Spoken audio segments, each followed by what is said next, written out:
안녕하세요, Nifties.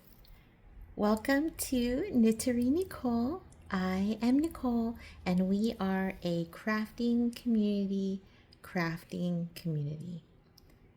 So grab your work in progress and let's start our 10-minute crafting break. Today I am drinking milk tea, and I'm not sure if you remember, but the other day I made a beautiful tea out of that bloomed, and they say you can use the same kind of tea leaves for up to 3 brewing processes. So I brewed 2 more today, and then I added a little bit of non-dairy creamer and a little bit of sugar in the raw, and I mixed it all up and I served it in this amazing fun cup from a local company here called Roasting Water, which has Vietnamese coffee and other drinks, but it has a really pretty snake on it. And this cup is plastic, but it's like kind of thick, and so we try to reuse the cups just for at least a little while, until until they get kind of yucky. But I have I wish that we would use less single-use plastics, and so it's my way of saving the environment. I am here today working on my Granny Square Hexagon Crochet Cardigan by Treat Yourself Crochet. I mentioned last time that it's the one that Jason Momoa made, and I, of course, was inspired by that. So I have been working, and I finished both of the sides, which I think you could see in one of my last videos. So today what I'm doing is I'm closing off the sleeve. So this is going to be the sleeve, and this is the sleeve because there was like a decrease. All of the other sides are equally wide at the end, but this one is a decrease. And if you go to her pattern, she does a great job of she made a great pattern, which I feel like is fairly easy to read, which is really high praise because many patterns are difficult to read. And she also does a really good job of making video tutorials to go with her written instructions, which I also really appreciate because she teaches you things, just like you learn a little bit of something every time you watch a video, which is why we kind of like it. And she especially is good at weaving in ends. So I think even the one that Jason Momoa did for himself and Jack Black, and then she on her website, she chose like 4 colors, and you can choose any number of colors, but she chose 4. And I had a vision. I wanted this to be done for my birthday, which is already passed, but I'm still gonna wear it. And I wanted it to be kind of springy and happy, and so I bought these colors. I bought this Karen Yarn Inspirations cotton painterly cakes, and they have all the colors, as you can see. We love those. But one thing I didn't know would, like, I had anticipated it a little bit, but I didn't know if it would impact it too much, was that some of the rows are one whole color. Like here's all pink and all blue, but some of the rows are two of them, so 2 rows of green, and then some of them are 1 row of yellow, or 3 oranges, 1 purple, and then kind of a lot of blue and a fair amount of red. But I think this happened because they're smaller. But in this cake was full of green, and so I had started. This was going to be the beginning of the inside, but I noticed that there was just so much green, and I wanted it to have stripes. So I set this one aside, and I thought maybe I'm going to undo it and I can use it to kind of finish it so that the green will be consistent. And the other thing is that part of the reason I didn't want to have the different colors is because I don't like weaving in the ends. And weaving in the ends is hiding the little pieces. So for instance, here's where I started, and here's an end, and I still have not woven it in. I mean, I think it's secure because I went over it a few times, but it's not woven in, and I do have to still do that. But I do not have all the other ends because every time you do a color change, you have a new end. And so I don't have to do that, and I'm pretty grateful for that. Here I'm just lining up, I'm closing up the top, so I'm lining up each of the inside loops and then just pulling through.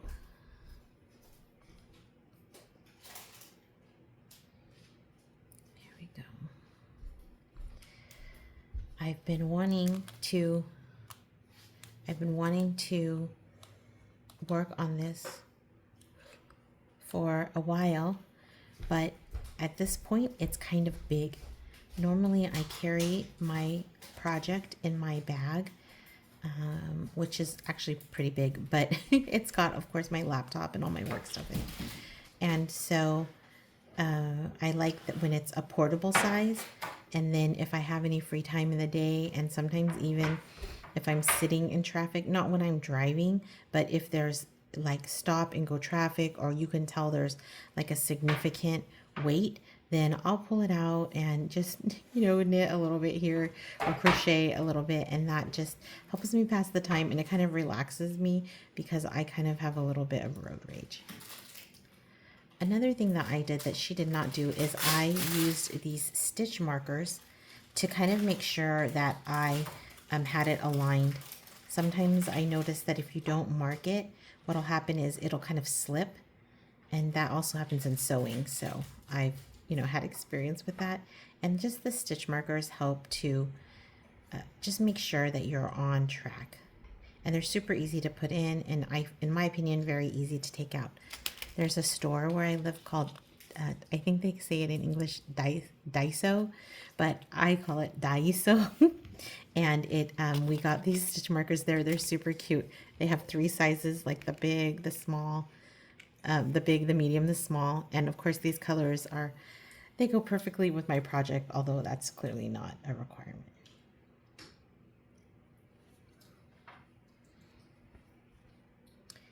The other thing, one of our fellow Nifties asked me the other day, how do you organize your projects? And you can tell, of course, that I have had many projects, and so it is difficult to keep them organized if you don't have a system. So one thing I always think about is if you want to take it with you or not. Like, it doesn't need to be portable or not. So one of the projects that I'm working on is my son's baby blanket. And of course, we know that it's a behemoth, and it doesn't travel well. If I'm going to travel for a trip, a week-long trip, and it's going to be in a cold weather, and I have the car, so I have, more space, I might bring it because it's kind of a large bag. But otherwise, I try to really keep a small profile for the bags. I used to use like a Ziploc bag because I also tend to spill. I'm a little bit sloppy. And so I tend to spill water because I'm always carrying water. And that would keep, my project dry as well. But lately I've been kind of repurposing bags to just use as a project bag. It seems like because we switched away from plastic grocery bags, that a lot of companies will give away little tote bags, canvas tote bags, or I've been gifted some of them. And so especially when I get gifted a really, really cute bag, I will use that one. In fact, I'm going to grab it right now.